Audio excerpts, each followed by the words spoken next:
کیا واقعی امایا علیزے کے پاس آ کر اسے حمزہ سے دور رہنے کا کہے گی؟ اور کیا علیزے اپنے جال میں حمزہ کو پھنسا کر اپنا مقصد حاصل کر لے گی؟ آنے والے قسطوں میں ڈرامہ بہت ہی زیادہ سنسنی خیز ہونے والا ہے۔ پارٹی کے دوران جب حمزہ اپنے والد کی باتوں میں الجھا ہوا تھا تو علیزے ایک کونے میں کھڑی سب کچھ انجوائے کر رہی تھی کہ اچانک امایا اس کے قریب آ کر طنزیہ لہجے میں کہتی ہے، تم آخر ہو کون اور میرے حمزہ پر قبضہ کرنے کی ہمت تمہیں کس نے دی؟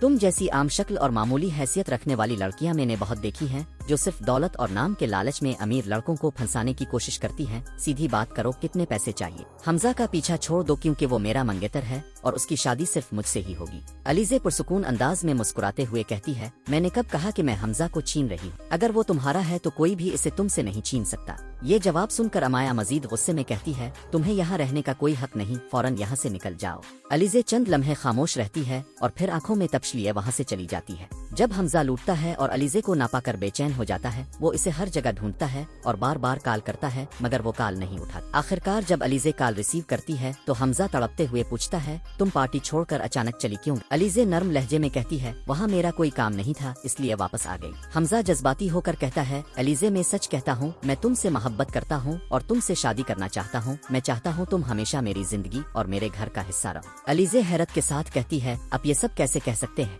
آپ نے یہ بھی نہیں جانا کہ میں کون ہوں اور کہاں سے تعلق رکھتی ہوں؟ حمزہ پارزم لہجے میں کہتا ہے، مجھے کسی چیز کی پرواہ نہیں، نہ خاندان کی نہ حیثیت کی، مجھے بس تم چاہیے اور میں تم سے شادی ضرور کروں گا۔ یہ سنتے ہی علیزے کے چہرے پر ایک مطمئن مسکراہٹ آ جاتی ہے اور دل ہی دل میں سوچتی ہے کہ آخرکار وہ دن آ ہی گیا جس کا شدت سے انتظار تھا۔ وہ حمزہ کو ہاں کر دیتی ہے اور فون بند کر دیتی ہے۔ اب اس کی آنکھوں میں انتقام کی چمک تھی، وہ اپنی بہن کی موت کا بدلہ لینے کے قریب پہنچ چکی۔ دوسری طرف سکندر اپنے والد سے شکایت کرتا ہے کہ جس لڑکی کو ہم نے کمپنی میں اتنی بڑی پوسٹ دے رکھی ہے وہ اس کے اہل ہی نہیں، نہ تعلیم ہے نہ تجربہ، اسے فوراً نکال دینا چاہیے ورنہ سب سمجھیں گے کم پڑھی لکھی لڑکیاں بھی بڑے عہدے پا سکتی ہیں۔ سکندر کا والد سنجیدگی سے کہتا ہے، ہاں یہ معاملہ حمزہ کو سمجھانا پڑے گا، اور سخت لہجے میں حمزہ کو کہتا ہے کہ علیزے اس پوسٹ کے قابل نہیں، اسے فوراً فارغ کرو۔ یہ سن کر حمزہ غصے میں کھڑا ہو کر بلند آواز میں کہتا ہے، ایسا کبھی نہیں ہوگا، اگر آپ لوگوں نے علیزے کو یہاں سے نکالا تو میں بھی اس دفتر میں کام نہیں کروں۔ یہ کہہ کر وہ وہاں سے نکل جاتا ہے۔ اب سوال یہ ہے کہ کیا یہ علیزے کی جیت کی شروعات ہے یا حمزہ کے بارے دنوں کا آغاز؟